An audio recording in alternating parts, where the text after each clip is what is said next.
అక్కడుంది శిష్యుడై తన మాట జవదాటడనే అభిప్రాయం ఉంది. ఈ నేపథ్యంలో రాష్ట్రానికి రావాల్సింది రాబట్టుకోగలడా?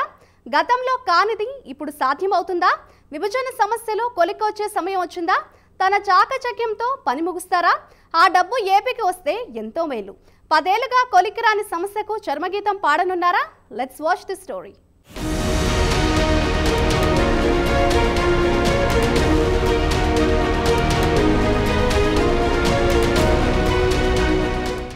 ఉమ్మడి ఆంధ్రప్రదేశ్ రాష్ట్రం విడిపోయి 10 ఏళ్లు దాటింది. ఏపీలో ఏర్పడిన కూటమి ప్రభుత్వం విభజన సమస్యలపై దృష్టి పెట్టింది. ప్రధానంగా పొరుగున ఉన్న తెలంగాణ నుంచి రావాల్సిన బకాయిలను వసూలు చేసుకోవడంపై కసరత్తు ప్రారంభించింది.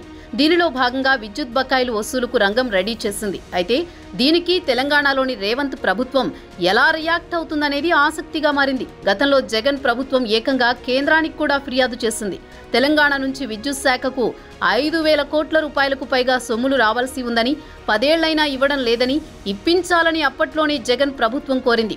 అయితే కేంద్రం సంప్రదింపుల ద్వారా సరిచేస్తానని చెప్పింది. కానీ తర్వాత చేతులెత్తేసింది.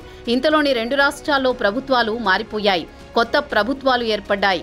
కేంద్రంలో మాత్రం బీజేపీ కూటమి అధికారం చేపట్టింది. ఇప్పుడు చంద్రబాబు కూటమి ప్రభుత్వం మాత్రం రావాల్సినవి వసూలు చేసుకుని తీరుతామని చెబుతోంది. 2 రాష్ట్రాల మధ్య ఆస్తుల పంపకం వివాదం కొనసాగుతూనే ఉంది. ముఖ్యంగా 9, 10వ స్కెడ్యూల్లో ఉన్న సంస్థల మధ్య విభజన పూర్తి కావాల్సి ఉంది.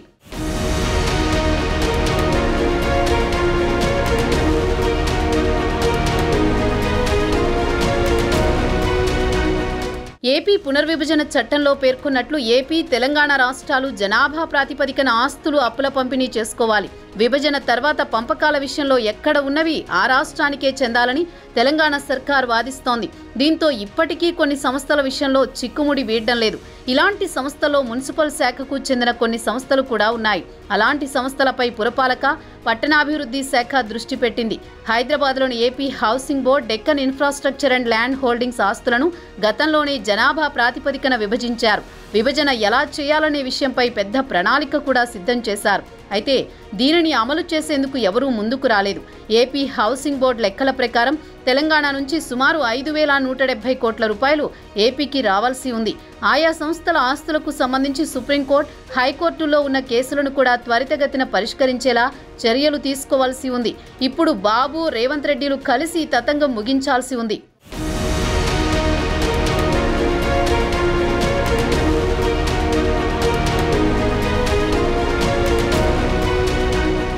గతంలోనే వీటిని పరిష్కారం అయ్యేందుకు అప్పటి జగన్ ప్రభుత్వం ప్రయత్నించినా ఫలితం దక్కలేదు. ఒక రకంగా జగన్కు, కేసీఆర్కు మంచి సంబంధాలుండేవి. కానీ ఎందుకో విభజన సమస్యలు పరిష్కారం కాలేదు. దీనిపై జగన్ సరైన దృష్టి సారించలేదని అప్పట్లో ప్రతిపక్షాలు ఆరోపించాయి. 1,000 కోట్ల రూపాయలు తెలంగాణ నుంచి ఏపీకి రావాల్సి ఉంది. అసలే లోటు బడ్జెట్తో నడుస్తున్న ఏపీకి ఆ సొమ్ము ఎంతగానో ఉపయోగపడుతుంది. కానీ దీనిపై 10 ఏళ్లైనా ఓ కొలిక్కి రాకపోవడం విచారించదగ్గ విషయంగానే చెప్పొచ్చు. రాష్ట్రం విడిపోయిన తర్వాత అటు తెలంగాణలో కేసీఆర్ సీఎం అయ్యారు, ఇటు ఆంధ్రాకి చంద్రబాబు సీఎం అయ్యారు. ఇద్దరి మధ్య మొదట్లో సంబంధాలు బాగానే ఉన్నా క్రమేణా బెడిసి కొట్టాయి. తర్వాత కాలంలో అసలు విభజన సమస్యలపై కేసీఆర్ దృష్టి సారించలేదు.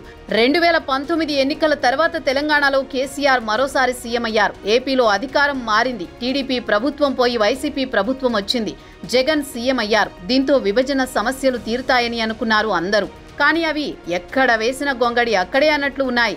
కేసీఆర్కు, జగన్కు సన్నిహిత సంబంధాలు ఉన్నా విభజన సమస్యలు అలానే ఉండడంతో జగన్పై తీవ్ర విమర్శలు కూడా వచ్చాయి.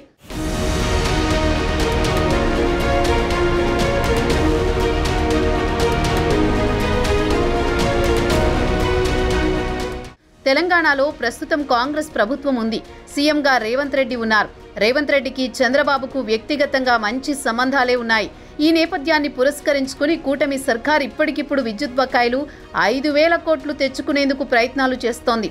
అయితే త్వరలోనే తెలంగాణలో మున్సిపల్ ఎన్నికలు ఉన్న నేపథ్యంలో ఏ మేరకు ఇది సక్సెస్ అవుతుందనేది ప్రశ్న. మరోవైపు తెలంగాణ కూడా దీనిపై స్పందించేందుకు ముందుకు రాదు. ఇది రాజకీయ వివాదంగా మారే ప్రమాదం ఉంది. ఇప్పుడు రేవంత్ ఏ చిన్న సాహసం చేసినా మున్ముందు ఏపీకి సహకరిస్తున్నాడు అంటూ బీఆర్ఎస్ వివాదాన్ని మరింత పెంచితే రాజకీయంగా ఆయనకు డ్యామేజ్ అవుతుంది. ఇప్పుడు ఈ పరిణామాలు దృష్టిలో పెట్టుకుంటే బాబు, రేవంత్ జోడీ విభజన సమస్యలపై వివాదాలు ముగించడంలో ఎంతవరకు సక్సెస్ అవుతారో కాలమే నిర్ణయించాలి. చూడాలి మరి ఏం జరుగుతుందో ముందు ముందు.